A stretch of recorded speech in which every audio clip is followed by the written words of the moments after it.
Bay, update sa Hyundai Atos. Ito na po yung makina niya, nalinisan na natin konti. So konti lang yung pagkalinis natin dito. Ayan. Konti lang. Nag-check tayo ng oil. Tapos ito, tayo na naglagay nito mga bay kasi wala na to. Maluwag kasi. Kaya pagbunutin, parang walang puwersa. Ito.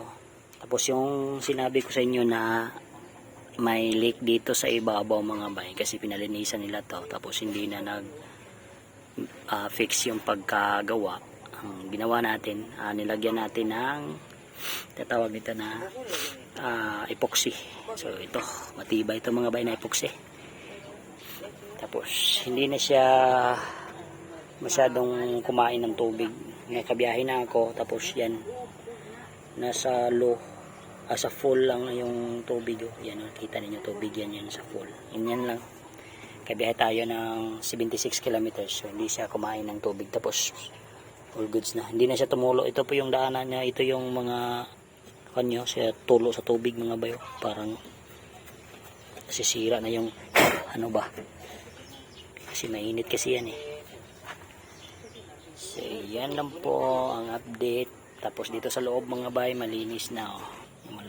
Malinis na yan, malinis na pati ang dashboard. Yan, malinis na. Aircon na lang kulang nito mga bay. Nag-order pa tayo ng pulya. Pulya kasi yung kulang.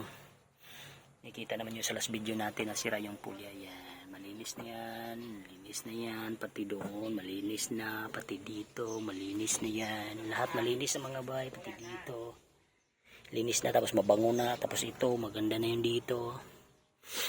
Yan, tapos ito kinuha ko yung cover kasi pangit na. Tapos okay naman na hindi ako mag-cover kasi marunong naman tayo maglinis.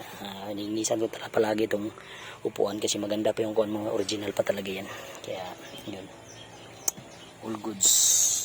Tapos yung pintuan dito, nakatent na yung dito, hindi ito nakatent dati. Tapos nakalagay na tayo ng rain visor pang Civic yan. In-improvise ko lang para hindi maulanan. Ito po medyo pangit pagka-design, pero papalitan natin itong mga bay kasi may nakita tayo na malaki na rain visor. At least pag maulan lang makababa tayo kasi walang aircon, mag-fog yung salamin pag walang Tapos yung salamin dito mga bay sa harapan, all goods to, walang siya sira. Pati dito, pati yung hindi pala na-open to. Tignan niyo yung dito. Yan, diba? Malinis na malinis. Malinis yan. Nilabahan ko yan mga bay. Pero may itim pa yan na ilalagay dito. Hindi ko pa na ilagay. Pero ilagay ko yan pag magbibiyahe kami. Yan, tignan yung likuran nito. Original talaga yan. Pati dito. Hindi ko lang tinanggalan yung dito sa likuran. Kasi yung anak yung sumasakay ko dito. Tapos marumi yun. Hindi yung marunong maglinis pag siya yung umupo. Hindi dito kami. Yung asawa ko dito. Marunong naman kung may dumi. Kaya yan. So all goods na siya. So, yung gulong rin, pinintirahan natin ng silver. Yan na po siya. Ka-silver na po siya. Pati yan dito sa harapan. Yan, ka-silver na yan lahat mga bay. Tapos yung sira dito, dati, wala na yung sira. Ito naka-silver na rin. Tapos ito, makapal pa ito mga bay. Wala na ito yung spike, pero makapal ito na gulong. Tapos yung dito lang. Yan. Ka-silver na yan lahat. Pati dito yung kuspa wala na. Kita naman yung kuspa dati dito wala na yan. Tapos dito malinis na talaga. Tingnan nyo yung sa loob. Yan. Ba, malinis na malinis. Itong coolant mga bay, palit ko to doon sa radiator pag makarating na yung natin sa yung pulya sa aircon. Full na yan. 4 liters yan na coolant to. Tapos nagdala tayo ng tubig. Mainom to ng tubig mga bay, distilled water to. Pang self defense lang yan pag in case emergency lang. Dito malinis na. Yan. Hindi sa totally nalinis ko ng maayos pero all goods na. Komportable na siya mga bay. Ito gagamitan natin yan sa basahan. So, dito malinis na talaga. All goods na yan mga bay. Aircon na lang talaga kulang nito. Dati ito hindi ito mabukas mga bay na pintuan. So kusan lang siyang bumukas. Tapos tinanggal ko dito. Winaskag ko. Tapos inuwilan ko yung dito para hindi na siya bumalik tumigas. Yan. Maganda pa yung mating niya. Original pa talaga to mga bay. Yan. So yan po ang update niya. Yung mga kuspaw dito, wala na yan. Dito, hindi ko lang napulido pagka-pintura kasi naubusan na tayo ng pintura. Dito, nawala na rin. Tapos ito, nawala na rin dito. Yung natitira na lang talaga dito mga bay, yung mga butas-butas na lang. Yan. Madali lang yan. So, paggawa natin to ng ganito. Yan. So, dito mga bay, may plano pa tayo na tabasin to. Yan. Hindi ito, design dito. May design tayo na ilagay yan dito. Pero hindi pa ngayon.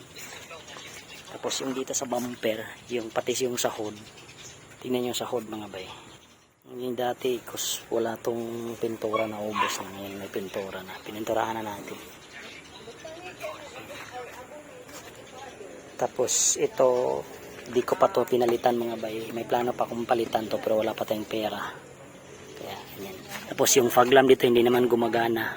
Kinuha ko na lang, kina-convert. Pero ito mga bay, may style ako na ilagay dito. So ito hindi to makikita ng mga bay.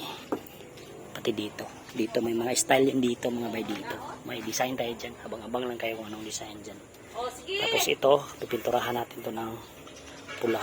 Para mas maganda tignan mga bay. Matanggal man to. Tatanggalin ko to. Matanggal kasi to.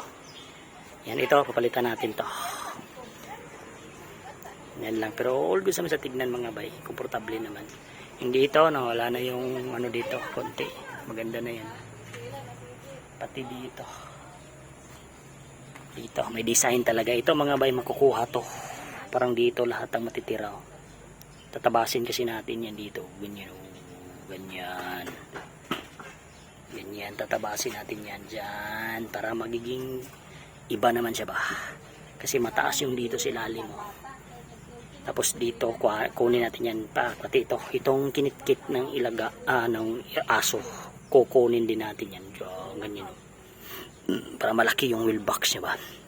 Tapos yung gulong, papalitan natin itong gulong mga bay.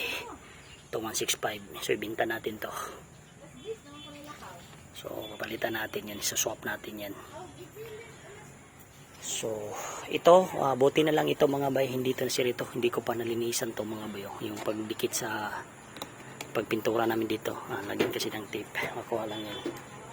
Tapos naglagay na ako ng watermarks, kinuha ko na yung mga watermarks pero hindi ko muna kinuha ng marami mga bay.